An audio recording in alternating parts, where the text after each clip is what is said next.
monde. Alors aujourd'hui, présentation brève et rapide du nouveau Samsung Galaxy S7 Edge. Hop. Voilà.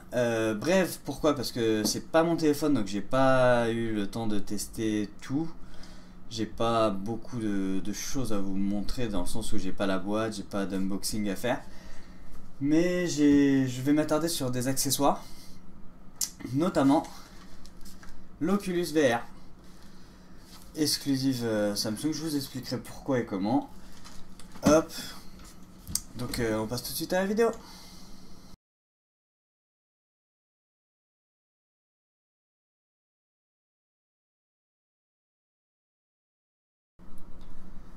Alors, on va commencer donc par la partie design, tout simplement. Hop. Alors, couleur dorée pour ce modèle-là. C'est le choix de ma copine. Hop. Donc, un thème particulier. Alors, on fait glisser pour débloquer. Je sais pas si ça se verra sur la vidéo, mais il y a quelque chose d'assez impressionnant que je trouve. Donc, avec cet écran, ça se voit un peu. On a l'impression que les choses, une fois que ça s'arrête, voilà, la page, elle vient vers nous. Donc on a une petite impression de 3D. Hop. Ensuite, donc, on a l'arrière, sobre, brillant. Alors le téléphone glisse beaucoup des mains. Pour ma part, j'ai vraiment du mal à le tenir. Il y a l'écran sur les côtés, on peut pas vraiment s'agripper sur le côté. Hop, ici ça glisse. Les touches sont très fines. Bah voilà, comme ça on empiète sur les côtés. On a très fines touches et très peu de zone de maintien. Donc, un très bel écran incurvé qui, je tiens à le souligner, j'ai vu par expérience, quand on le regarde de côté, quand on regarde qu'on est la personne d'à côté, pas l'utilisateur, on voit un bon trait assez blanc, assez marqué. Donc il y a un contraste, une luminosité qui se fait en plus ici, selon je pense l'angle de vision, voilà. Je pense que c'est normal. Mais ça fait bizarre. Hop.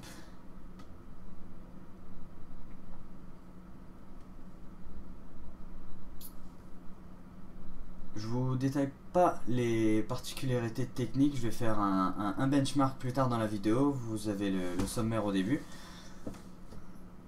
Hop, et j'expliquerai peut-être à ce moment-là donc un peu plus en détail. Voilà. Donc je pense que voilà pour la partie design. On a le son, le haut-parleur assez petit pour l'oreille en haut, les autres haut-parleurs en bas. Alors, détail, regardez bien, un petit détail et je vous expliquerai tout à l'heure. La prise de charge, j'ai pas fait de vérification avec beaucoup de téléphones, j'ai fait par rapport au mien, mais elle est à l'envers. Voilà. La prise de charge est à l'envers, je vous expliquerai mieux pourquoi, à mon avis. Voilà. Alors, au niveau de l'interface, là on a un thème, hein, donc, un peu girly. Là on a les applications donc sur le côté. Hop. Ici on a donc la barre de menu en haut. Je lui trouve un petit défaut, c'est que là je ne vois pas de tout effacer. Donc quand on a énormément de notifications, je ne vois pas de effacer toutes les notifications d'un coup, comme sur pas mal de téléphones sur lesquels ça peut être utile. Pour le multitâche, voilà, donc on appuie sur la touche, on a le multitâche. Là on a un tout fermé. Je pense que ça a été rajouté avec Android donc 6.0. Le lancement se fait assez rapidement, intuitif. J'ai pas vu énormément d'options, j'ai vu une chose assez intéressante. Quand on lance une vidéo, on peut la mettre dans une petite fenêtre à côté qu'on balade partout. Là, je ne sais pas si j'ai une vidéo. Hop, galerie. Là, il y a une petite vidéo à la con.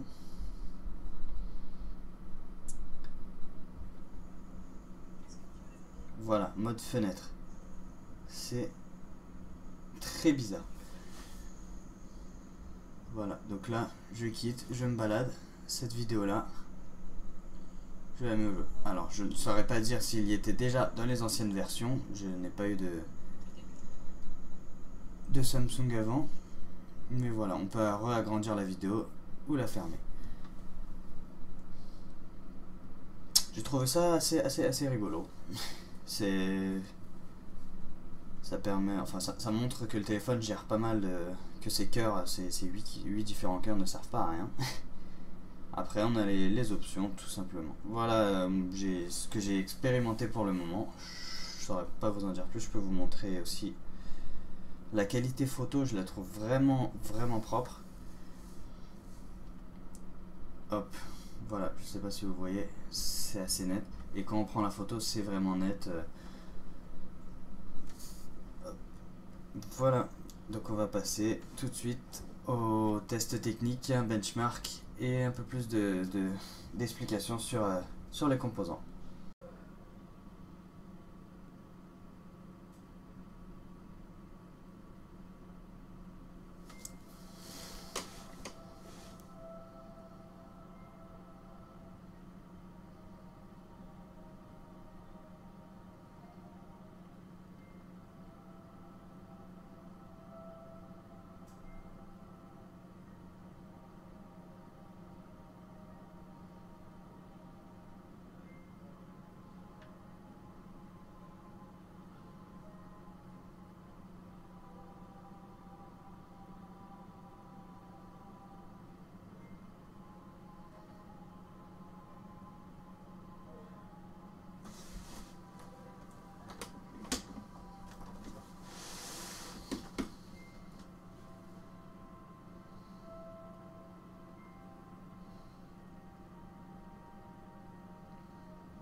Voilà donc pour le benchmark. Alors on n'était peut-être pas dans des conditions optimales parce qu'on a vu que dans les résultats de classement il y avait un autre S7 Edge en moyenne qui était au-dessus du iPhone 6S ou iPhone 6. Bon, on n'a pas atteint ce score, on n'était peut-être pas optimal, on avait une trentaine de pourcents de batterie et tout ça. À voir, je ne sais pas. Pour les spécificités, donc c'est un octa-core, donc 8 cœurs, 4 et 4 cœurs cadencés en 2,3, je crois que c'est marqué ici, 2,3 GHz et 4 cœurs en 1,6. On a 4 Go de RAM, je pense qu'on a passé un stade où on arrive à autant de RAM que sur un PC. On a une batterie assez imposante, mais je pense que ça suit le fait que voilà, les composants sont énergivores, surtout un écran voilà, qui est innovant.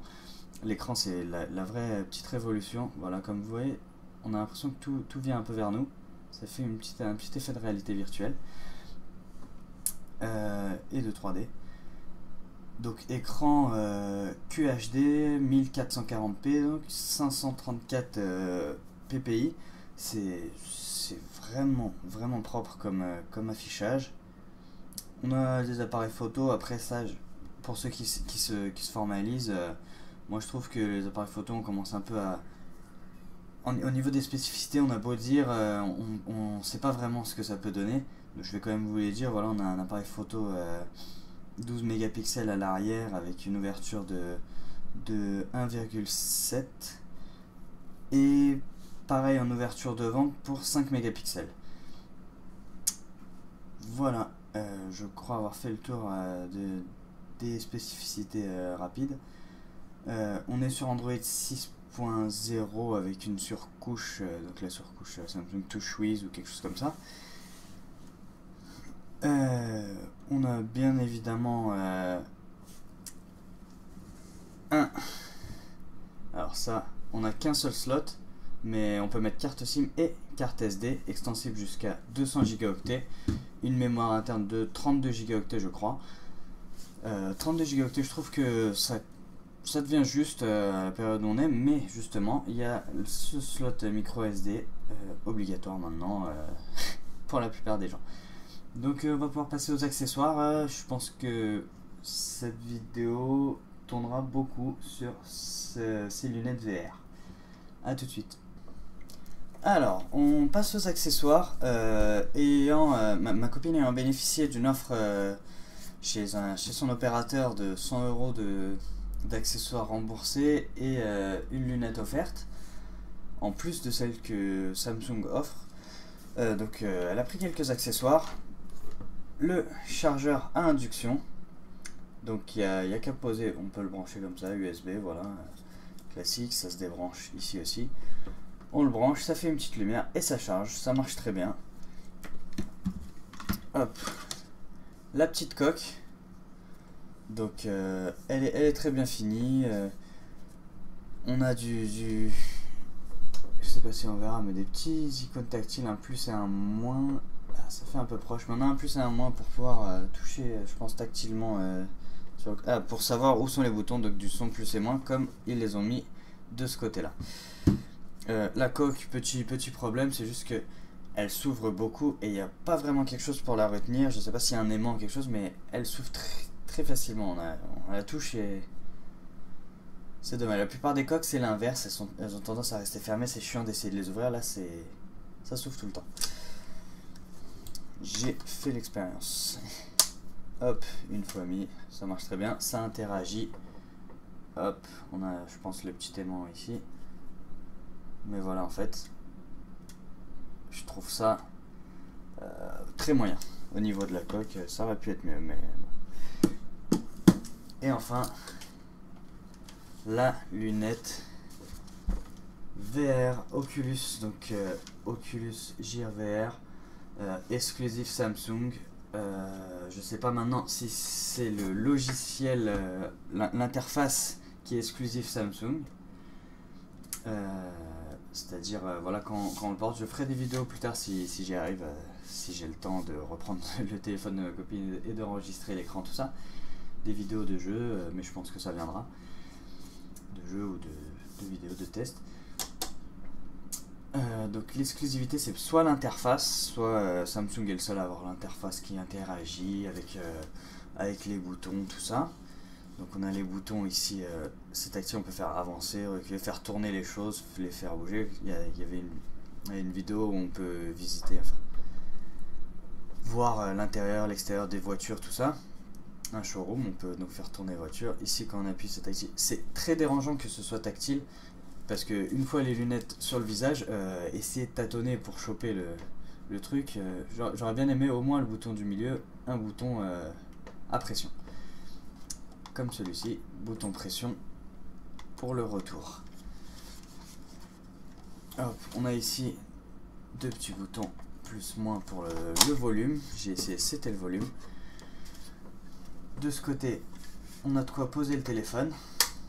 Et je vous disais donc tout à l'heure, est-ce que l'exclusivité est due à une interface ou à ça? Alors, je vais le tenir de ce côté. Donc on branche le téléphone là-dessus pour qu'il alimente la lunette. Et je pense que là, le port de charge sur le téléphone a été mis à l'envers aussi pour être exclusif avec ces lunettes. Si je veux mettre mon téléphone, l'écran sera vers l'extérieur, ça ne marchera pas. Voilà, c'est déjà assez vicieux, je trouve. Très vicieux de leur part. Alors ici on a des petits boutons. Donc il y a des lentilles. On a un rond pour éloigner des yeux ou rapprocher des yeux. On peut les mettre avec nos lunettes en dessous. Donc si on éloigne, on a largement la place de mettre avec les lunettes. Et ça fait un focus sur l'image. Comme ça, c'est plus ou moins flou si c'est éloigné ou proche. À l'intérieur, donc on a les sangles. À l'intérieur, donc on pose, on a une belle mousse. Moi pour ma part, elle fait très bien son travail, la mousse. Après j'ai entendu pas mal d'échos comme quoi ça pouvait abîmer. Je crois que j'ai fait essayer à ma mère, elle disait que pour le nez c'était pas top. Moi ça me va très bien. D'autres diront que ça pèse. On a ici le petit détecteur. Si on enlève, voilà, ça capte qu'on a retiré la lunette et ça se met soit en pause, soit ça demande à revenir. Enfin, ça fait quelque chose. Hop, voilà, le petit cache à mettre par dessus pour qu'il n'arrive rien au téléphone une fois que c'est branché. Et enfin, une petite prise micro USB ici. J'ai pas testé, mais je pense que je vais l'utiliser. C'est pour brancher, je pense que je le brancherai à l'ordinateur pour pouvoir sauvegarder ce qui se passe à l'intérieur, essayer d'enregistrer un peu les jeux auxquels je joue. Je vais tenter de chercher un logiciel avec quoi faire ça. J'ai pas encore pris le temps de regarder. C'est pas évident, je pense, mais je verrai. Ce qui est dérangeant à part ça, j'ai pas essayé, mais peut-être mettre un casque. Où est le port casque? Donc en dessous, c'est branché, ça peut passer. Essayer de mettre des écouteurs ou un casque, parce que le son qui vient du téléphone, c'est pas top. Ça se voit que ça vient pas de la lunette. On est rentré, on est dans le bain avec les lunettes, mais on l'est pas avec le son. Donc avoir un casque ou un écouteur, je pense. Voilà, donc je l'ai testé, c'est super, c'est graphiquement très, très agréable. Ma copine, elle, ça lui fait mal à la tête. Bon, voilà, après c'est comme j'ai dit, ça dépendra des gens. C'est vraiment, on est dedans, donc c'est vrai que ça bouge, c'est virtuel, faut aimer le virtuel, faut être habitué, et moi je le suis. L'interface c'est très joli, Samsung, on a le menu devant nous. Donc quand on lance, ça se passera devant nous, donc il faut faire attention dans quel sens on lance. Après je pense qu'on peut le recentrer, mais pas trouver.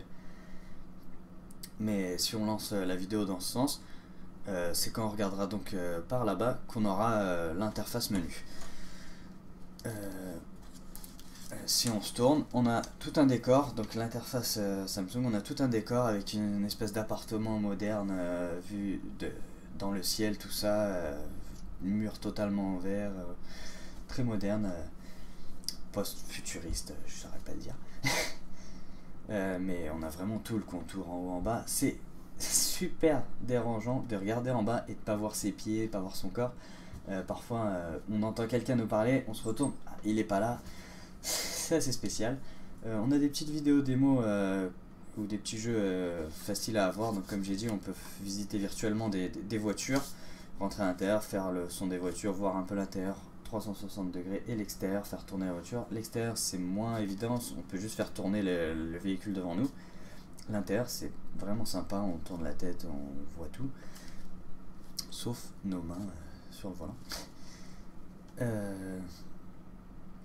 On a quoi d'autre? On a des vidéos Deadpool où on est dans un bar où qu'on regarde. En fait, on a un peu partout des Deadpool qui font n'importe quoi. Il y en a un qui pisse contre un mur, un qui joue au billard, un qui danse sur le bar.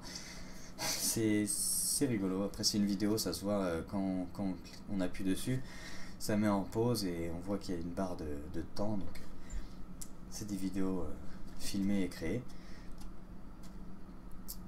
Il y a une caméra 360 degrés, je crois, qui se vend, Samsung, pour pouvoir faire nous-mêmes les vidéos 360 et donc les exporter sur ce genre de produit.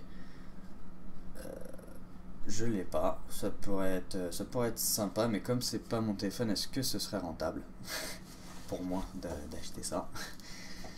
Comme ma copine n'aime pas le VR, déjà, ce sera pas très pratique d'investir là-dedans. Mais j'ai cru voir aussi des applications qui permettaient de recréer les vidéos 360 degrés. J'essaierai un de ces quatre. Voilà donc pour la lunette. Pour le prix, 99 € je crois. Je trouve ça vraiment sympathique si on a le téléphone qui va avec. Il était offert généralement avec la précommande, tout ça, chez les opérateurs. Il a vraiment été offert en masse. Il est peut-être plus, donc c'est pour ça que je vous dis, pour 99 €, ça peut valoir le coup, mais à essayer. Vraiment être sûr qu'on sera pas migraineux, qu'on n'aura pas de soucis. Il n'y a pas beaucoup de jeux ou de choses, de contenu exploitable. On a des vidéos, on a un peu de jeux, mais c'est pas le même prix que sur les jeux mobiles, c'est entre 9 et 20 €, ce que j'ai pu en voir. Il y en a qui sont pas terminés, j'en ai téléchargé un gratuit, mais en fait c'est vendu comme un jeu. Je ne sais pas si ça l'est, c'est pas très clair d'ailleurs à ce niveau-là. Je crois que tout est en anglais, mais on a beau lire, on n'a pas vraiment un descriptif de ce qu'on télécharge. Il n'y a pas écrit jeu ou vidéo. En fait, il y a écrit un peu vous plongez dans un monde fantastique, je sais pas quoi, mais on sait pas. Et donc on plonge dedans, c'est pas fini, c'est juste on clique quelque part.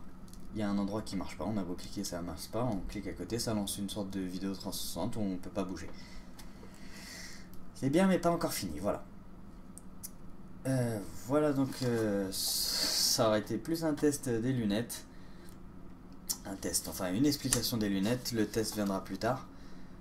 Le téléphone, je le conseille, je pense que par rapport au marché, on est parti vraiment sur de l'innovation. Voilà, pour moi les autres téléphones c'est un peu tous les mêmes. On aura des benchmarks un peu plus élevés sur certains, on aura une fluidité, une interface. Moi pour ma part je suis chez HTC, j'ai toujours aimé l'interface, j'ai jamais été déçu. En ce moment ils copient beaucoup iPhone, mais dans le bon sens on va dire. Voilà, designement, ils ont la qualité, ils ont retiré certains trucs qui étaient emblématiques chez eux, mais en général ça reste un téléphone comme un autre. On a donc les iPhones d'un côté, parce que vraiment d'un côté, parce que voilà, c'est toute une autre interface, c'est pas Android, voilà, c'est quelque chose d'autre. On a les Android, peu importe, que ce soit un Wiko à 200 € ou un M9 à 700 €, je sais pas s'il a 700, mais un M9 à 700 €, ça c'est pareil. Voilà, en soi. Et il y a peut-être Microsoft Phone aussi, j'allais l'oublier, mais bon, c'est plus trop actuel. Désolé pour ceux qui en ont. Et il y a ce Samsung, vraiment, entre l'écran, l'interface, la fluidité, les accessoires, ça c'est vraiment quelque chose. Les accessoires, ils ont beaucoup misé dessus, ils les ont offerts, mais ça fait un tout. Ça fait un tout. C'est ce qu'on aime aussi chez iPhone, c'est qu'il y a beaucoup d'accessoires. On trouve énormément de choses chez iPhone qui sont compatibles, ceci, cela, des coques, enfin plein de trucs. On peut personnaliser. Comme c'est pas personnalisable de l'intérieur, c'est personnalisable à l'extérieur. Pareil donc pour celui-ci. Je ne peux que vous le conseiller. En or, je le trouve un peu féminin. Voilà, à vous de juger. Voilà donc notre test et tour autour de ce Samsung Galaxy S7 Edge et de ses accessoires. Voilà, je suis pas rentré beaucoup dans les détails comme je vous l'ai dit. La vidéo est longue certes, mais c'est surtout mon ressenti et le visuel, mes explications. J'espère que ça vous aidera à vous décider sur un éventuel achat, une éventuelle acquisition. Pour ma part, n'hésitez pas si vous êtes Samsung addict. Moi, je ne le suis pas. C'est une question voilà, d'interface, tout ça, mais sur celui-ci, je suis assez conquis. Je me laisserai pas tenter vu le prix. On est à quand même 800 €. Il y a le S6 Edge qui a beaucoup baissé à la sortie du S7 Edge. Après, logiquement, il a des défauts que celui-ci n'a plus. Donc voilà. À bientôt. Let it go, make my body go, make our bodies higher and higher.